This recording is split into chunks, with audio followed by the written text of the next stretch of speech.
My friends, when I was about 5 years old, my father, who had been a pharmacist, left that profession and went back to school to become a psychologist. He went to Temple University in Philadelphia. He needed to practice giving IQ tests. So one day he took my brother and me to campus, gave us IQ tests, which proved I'm the one who got the brains in the family. And then he took us to a church, little church on North Broad Street in Philadelphia. That's a rather strange thing for a Jewish father to do with his sons. So let me give you the backstory. During World War II, the United States found itself in a very difficult situation. German U-boats were sinking ship after Allied ship, and the United States simply was not prepared for a full-scale sea war. We did not have enough ships. One solution to this problem was to convert civilian ships for military use. One of these ships had been a luxury passenger liner. It even had a magnificent casino in it, but it was converted into a troop carrier and commissioned the USAT, that's United States Army Transport, the USAT Dorchester. One of the men assigned to be transported on the Dorchester was Alex Goode, Rabbi Alex Goode. This was when the winds of anti-Semitism were beginning to blow in Germany and throughout Europe. Although it was still a few years before the Holocaust itself, Alex Goode saw the evil that was coming, and he believed that religion was the solution to the growing problem. He wrote a book-length manuscript entitled Cavalcade of Democracy, and there he explained his belief that World War II would strengthen the bonds between the Jewish and Christian communities, and that, he thought, would lead to a new democratic world. He said, quote, "Christianity and Judaism have common enemies, and joining against them in defense of their common spiritual heritage and ideals, both will achieve mutual understanding and goodwill." And this, he thought, would lead to a new world, quote, "one of community ruled in the spirit of democracy. What has seemed like civilization up to this point is but a crude effort compared to the era that lies just before us." Alex Goode felt so strongly about these beliefs that he opted not to pursue what could have been a very lucrative career in engineering, an area in which he had considerable talent.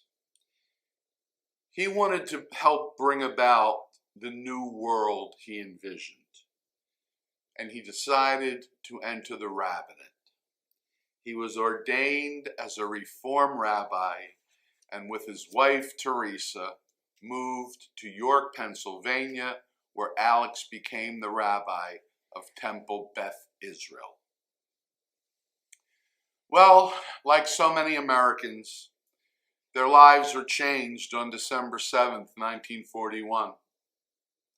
After the Japanese attack on Pearl Harbor, Alex decided to enlist in the service and to request overseas duty.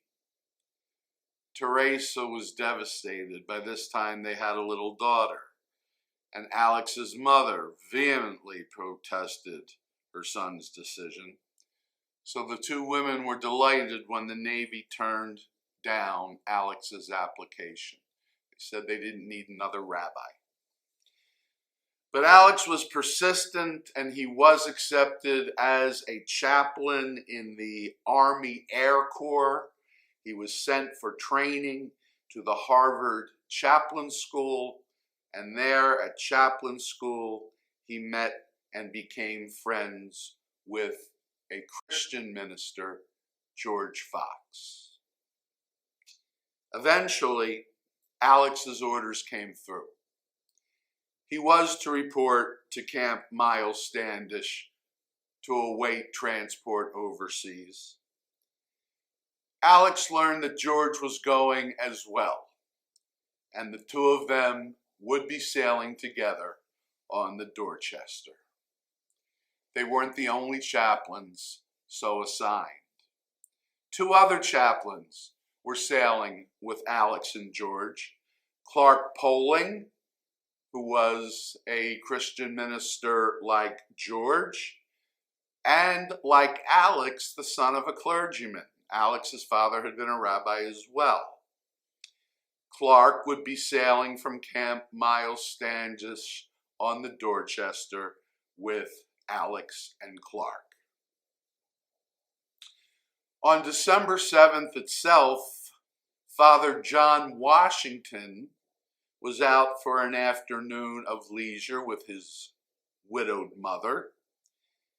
The news of the attack in Pearl Harbor greatly affected him, and he enlisted in the Navy, but he was rejected because of poor eyesight. Like Alex, he tried again. He tried the Army. This time, he cheated on his eye test, and he was accepted as a chaplain in the United States Army. And that's how it came to be that Rabbi Alexander Goode, Pastor George Fox, Reverend Clark Poling, and Father John Washington ended up on the USAT Dorchester. They set sail on January 23rd of 1943. They were the 23rd ship in a convoy of 64. They were to take a circuitous route to help them avoid the torpedoes from German U-boats. Life on the ship was boring at best, and for much of the journey, the seas were so rough, and most of the men were not used to being aboard a ship. They were draftees. They were not experienced sailors. They were sick for much of the journey. After 5 days at sea, not only were most of them sick, but they were very frightened as well. The majority of the 64 ships had split off to head for Russian waters. The Dorchester, which had a faulty steering mechanism and a faulty compass, was now the lead ship, leading two other ships on an eastward course. The weather got worse. A vicious storm tossed the three ships around on the water. The men were sicker than ever. And just when it looked like things could not get any worse, lookouts spotted not only what they were looking for, which were icebergs, but they found evidence that they were being followed by a German submarine. There was also good news, however. They now knew that their destination was Greenland, and they were getting closer to reaching it. They had one more night at sea. But that last night at sea would be spent sailing through what was known as Torpedo Junction. On that final night, the men were told that they were being followed by German submarines, and they were ordered to sleep with all of their clothing on, including their boots and their life jackets. but they were crammed into very hot, stuffy sleeping quarters. Almost no one obeyed those orders. After all, the journey was almost over. One last night, and they'd be in Greenland. Why be miserable in that hot, stuffy hold, fully dressed in uniform and life jacket? There's only 100 miles to go. Just then, Teresa Goode woke up. It was February 3rd. Alex's wife was in Washington, D.C., staying with her in-laws. And she woke up in the middle of the night. She said it was as if someone had dropped me in ice water, and I was just frozen. It seemed to me that the whole room had become illuminated, and Alex's picture on the dresser just seemed to glow. I felt as if he was trying to reach me, and I felt so frightened. Only minutes before Teresa Goode woke up, the USAT Dorchester had sunk to the bottom of the Atlantic Ocean. She had been torpedoed by a German U-boat. When the torpedo hit, the first thing that happened was the ship lost all electrical power. So the men in the sleeping quarters, in the holds, were in total darkness. And instead of being dressed and ready for such an emergency, most of them were screaming, "Where are my clothes? Where are my boots? Where is my life jacket?" Many of them died instantly. There were explosions, broken steam pipes, collapsing bunks, crushing their occupants. Men were thrown overboard by the shock, but others made it to the deck, and they started to work lowering the lifeboats and rafts. Some were frozen into place, couldn't be lowered. The order came to abandon ship, but many of the men were paralyzed with fear. It was an enormously high leap from the deck of the ship to the freezing waters of the North Atlantic. They were terrified. Some were given the courage to try by the Four Chaplains, who urged the men to save their selves. One man, a lieutenant named John Mahoney, was cursing because he had forgotten his gloves. Rabbi Goode heard him cursing about the gloves. The chaplain told him, "Don't worry, I have a spare pair," which he gave to him, but they weren't spares. Lieutenant Mahoney later realized that Rabbi Goode had given away his own and only pair of gloves. Was this important? Mahoney said, "I owe my life to those gloves. I landed in a lifeboat that was awash, and for 8 hours I had to hold on in those freezing cold waters. My fingers would have frozen stiff had it not been for those gloves. I never would have made it without them. As it was," he said, "only 2 of us survived out of the 40 on that lifeboat."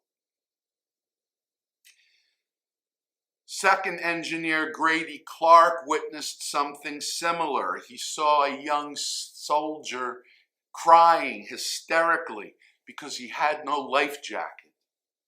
Another man pulled off his own life jacket and tried to put it on the crying man, who was really a boy. And the young man was refusing to put it on because he knew that meant jumping off the side of the ship, and he was petrified. The other man with a life jacket pulled rank and ordered him, "Get into it, soldier, and do it fast." And the young man was sent over the rail. He survived, but remaining aboard, now without his own life jacket, was Chaplain Clark Poling. Another soldier was screaming he couldn't find his life jacket, and another man responded, "Take this one, soldier." That was Chaplain George Fox.